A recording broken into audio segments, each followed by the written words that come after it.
Bonjour à tous et bienvenue sur Europe 1 ce matin jusqu'à 9h30 et sur CNews jusqu'à 10h30. La mort d'un homme qui s'agenouille devant Dieu et qui est assassiné au nom de ce Dieu. La mort d'un homme qui est tué parce qu'il est catholique, musulman ou juif est toujours un crime contre l'humanité.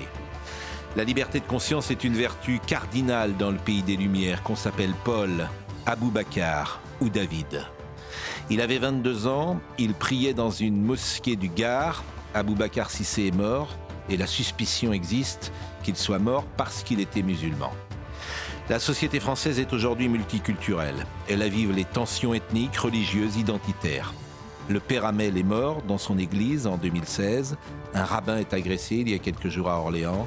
Aujourd'hui, Aboubacar Cissé meurt dans un lieu de culte musulman.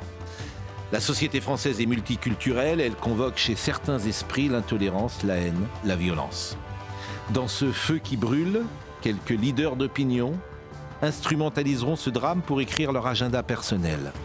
Hier, place de la République, Jean-Luc Mélenchon, mais aussi Marine Tondelier ou Boris Vallaud ont reconstitué bien vite le nouveau Front populaire et ciblé Bruno Retailleau comme s'il était responsable de l'ensauvagement de la société.